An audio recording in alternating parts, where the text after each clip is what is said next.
Is that time again, everybody? Welcome, friends. It is I, your SundaySpecial, and it's time for the vlog. That was a weird opening. Hey, everybody. Okay, let's see here. John Quay guide should be done already. Is not, because I keep forgetting to record his standing footage. So, hopefully today we get that, and Kumbas and Mercury's, because the current guideline is John Quay, Kumbhakarna, and Mercury. John Quay is pretty much done except for that, and then just checking for mistakes.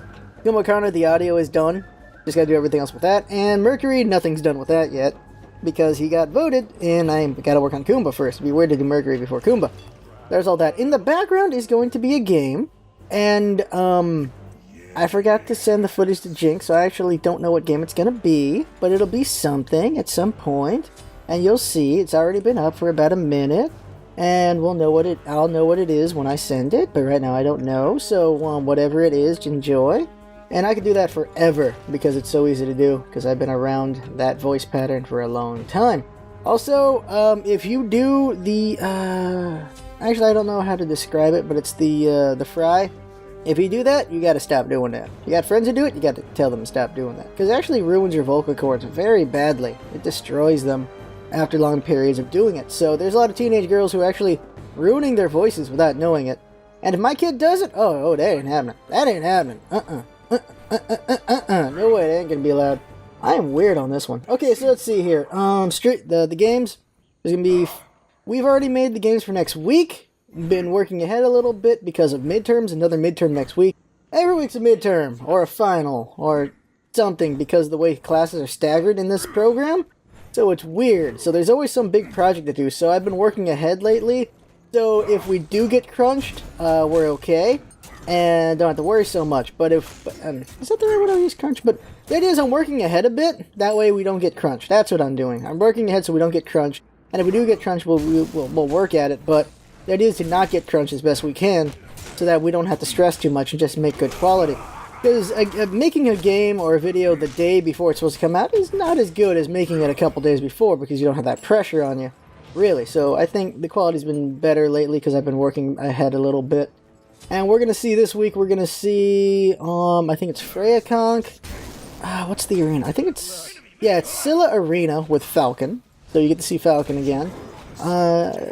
Kumbha Conquest, Mercury Conquest, and Mercury Arena, because Mercury's coming up eventually. There's footage for him and footage for Kumbha. And the Kumbha Conquest is interesting because it's me playing support, very, very support, so it's not me carrying like last time I played Kumbha, so you get to see that. You get to see how a team actually when a team plays their jobs right, you get to see that. Mercury Conquest is ridiculous, and I'm going to tell you 2 reasons why, and you have to see what happens. Mid Serket and ADC Isis. Take your bets on how those work out. And then Merc Arena has some pretty interesting moments, and then some pretty ridiculous moments, which is why that's being shared. Now, any of those could be pushed back because of Nox. Nox does come out next week. We're going to do the patch video as always. I wasn't able to watch the patch notes because I had to go do family business on Friday. But we're going to do Nox as normal. We're going to do her patch. And if we have the time, because I have a midterm right after that patch, if we have the time, I will get a game from her, maybe 1 or 2, and so that'd be Thursday and Friday, or at least Friday, or it'll just be next week's videos after that. We'll see how that goes, but right now the plan is, the schedule is what it is, and we'll see if it gets changed by other things. Saturday, you're going to get this after it happens, but I believe I should be teaming up with Spiff today, because I do the vlog a day ahead. I believe I should be teamed up with Spiff, so we'll see if any games with him will change the schedule as well. Or he'll just be in the next week after schedule, we'll see. Because the idea is to just do things with other people, just to see what other people are out there and just have fun with them and stuff like that. And Spiff's a pretty cool guy, so it should be fun playing with Spiff. And in the future, we'll probably play a Falcon again. Try to get a hold of Hugo Stiggs at some point, and Remedies again. Remedies is going to be hard to do, same as Hugo Stiggs, because they're both very busy people. And when I'm busy, they're free, and when I'm free, they're busy. It's like Lady Hawk up in there, but that's how that is. Let's see here. What is there to talk about besides that? Well, Shadow of Mordor is, as always, amazingly fun. It is beyond fun. Too damn fun. I love it so much. And the halfway point to that game, when you get the 50% of that game, you're like, wow, this has been a lot of fun. And then it goes, hey, you had a lot of fun? Well, guess what? There's more! And it just gets even more fun. There's just more things to do. it's just fun. That's all I can say, because I don't want to ruin it for anyone who hasn't played it yet. There's just, halfway through the game, things just even more awesome. The game just gets bigger and better. It like evolves halfway through the game. It's like, yes, this game is awesome. So the content's pretty strong as well, because I'm just enjoying the balls out of this game. And if you haven't noticed, Jinx has been doing some little experimentation lately with text, and it has been killing me. Like, when I see it, it kills my ass. I just laugh my ass off. So Jinx is experimenting a lot, so she's evolving our content in her way with her editing work, and it is pretty cool what she's doing. Or is it production work on this one? After Effects? It's a thing. It's a thing that I don't know the exact word for it, because I am not that department. But she's improving in her way, and it's really cool what she's doing, and I'm really enjoying it a lot. So that's great there. Is there anything I need to talk about now? Let's see here. So there's that. Shadows of Mordor. Shadow Mordor. Worth watching. Having a lot of fun with the game. I'm being pretty entertaining. When I'm entertaining myself, I think I'm doing a good job. Because I'm being mostly critical of myself, but if I'm laughing at myself, then I think I'm doing a good job. But I'm always like, I could have made a joke there, or I could have done a better joke there, or delivered it better and stuff like that. Always wanting to improve. You see the results, and then I go, okay, what could I have done better with this and that? Like, always wanting to improve, improving here and there, just getting better. And eventually, we'll see what the next level becomes. Just doing better. Shadow Mordor has been really fun. Been very entertaining playing it. So I'm doing a good job there. And just thinking of, when we ever finish Shadow of Mordor, which I don't know when that'll be, because even after we finish it, there's just some experimentation videos I think we could do as well. But after that, it's, what do we play after this? And I don't know. Also, I don't know how much longer this game's going to go. We're having a pretty fun ride with it. It might go up to, who knows, maybe 30 or more than that. It's been a lot of fun, though. Hell of a lot of fun.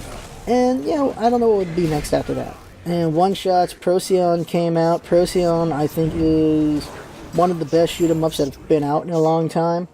And it is a really good entry point game. Like, if you've never played shoot-'em-ups or never really been interested, this is one that's actually worth thinking about, because it does a very good job of being a game, of being a shoot-'em-up. It just does a very good job there, so I have a whole one-shot on that, explaining my thoughts and why I think it's so great.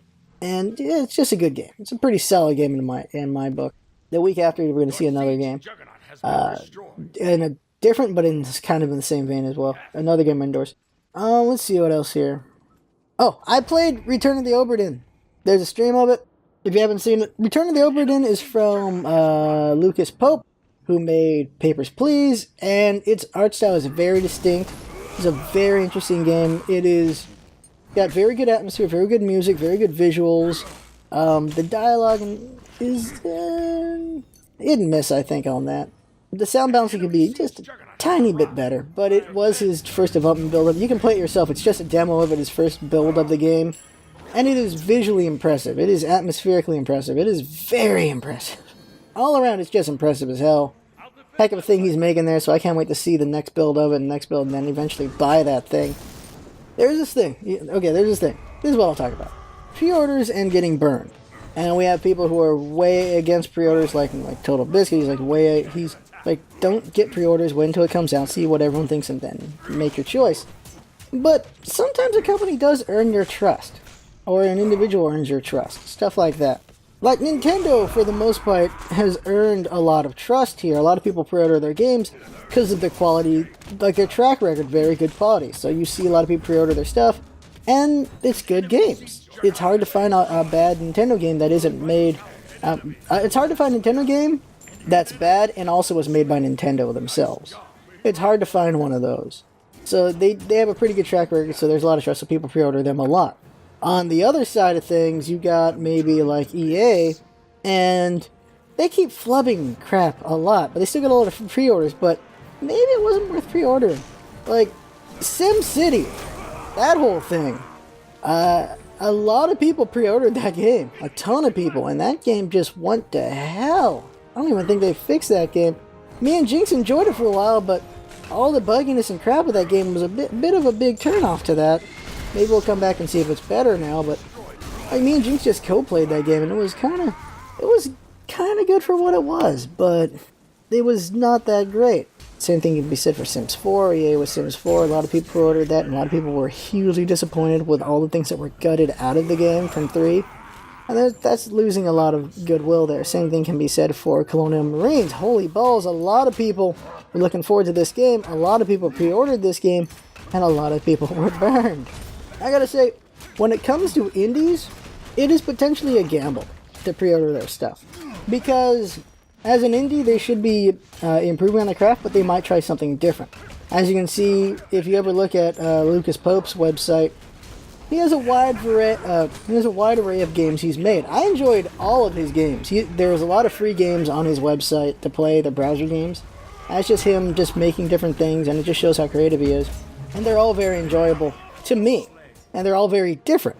And Return to the Obra Dinn is definitely something that has my interest. Very intriguing, very just interesting. I already said that, but I'm definitely going to want to get that to support him, and because I think it'll be a good quality game. But it could be, just by the fact that it's an indie, it could be a stinker. You just never know. Or it could be disappointing in one way or another. You pre-order on trust, I think, and goodwill and stuff like that.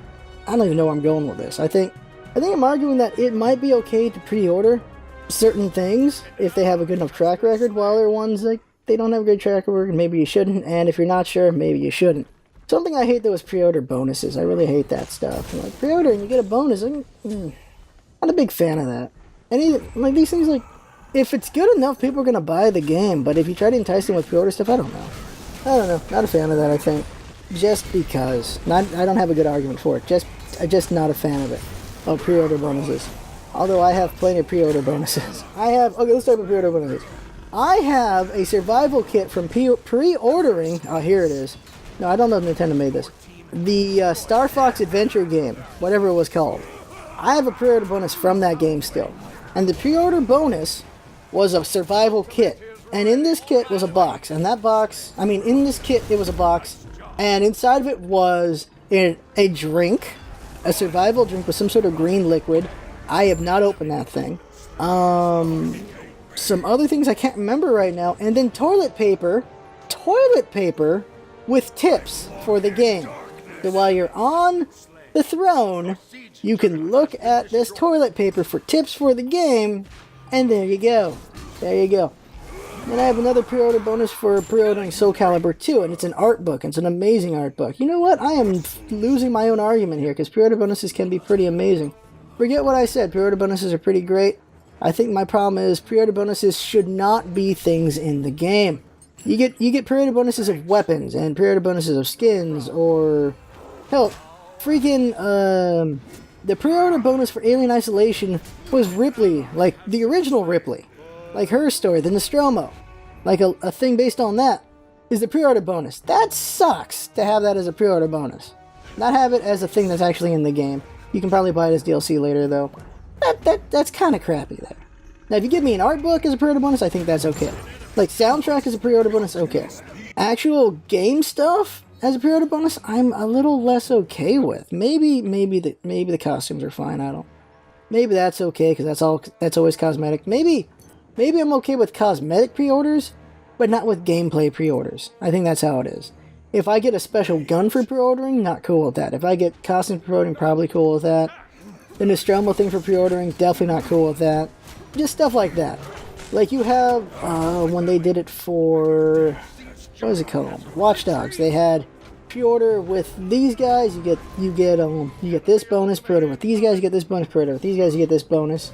It's like, what the balls? Like you got special missions and stuff for pre-ordering, and I'm not a fan of that because you're robbing all the other groups and people who order from the other things the joy of playing that one level or whatever that they couldn't get. Not a fan of that. Definitely not. But as you can tell, my argument on pre-order in any shape or form is not as fleshed out as it could be. But no, all I have is my opinion, really. And that is, I'm not a hardline don't pre-order person. I think a game can earn your trust for pre-orders.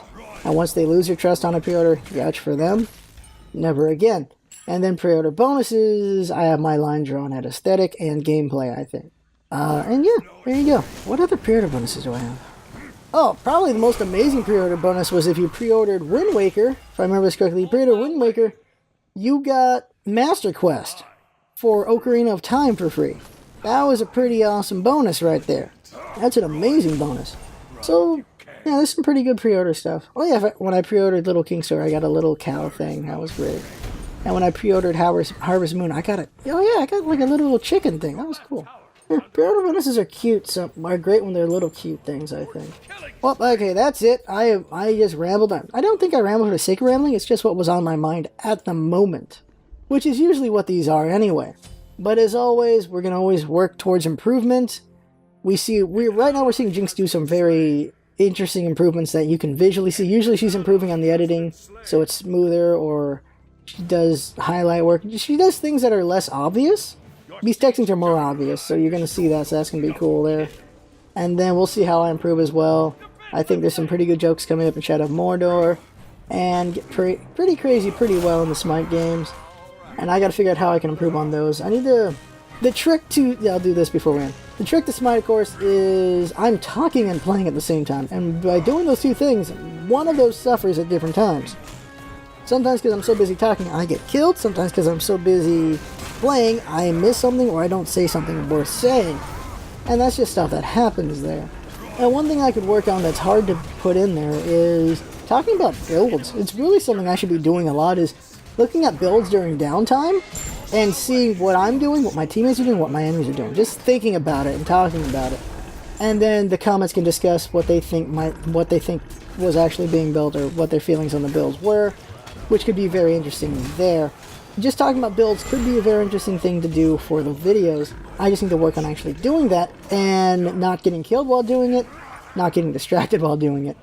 Because that's what you do. You sacrifice some of your potential to do well to be entertaining, because you're talking and trying to explain things to a viewer. And sometimes that just gets you horribly destroyed, or you drop the ball for a teammate. So that's part of the balance of what happens there. But there we go. As always, thank you to Jinx, thank you to y'all for the comments, likes, dislikes, everything. Less dislikes is always cool. More likes are always cool as well. Sharing and stuff like that. And there you go. That is the vlog. I had fun. Hope you had fun watching and listening. That's what it's all about, isn't it? Having fun. Thanks for coming by, and see you next time.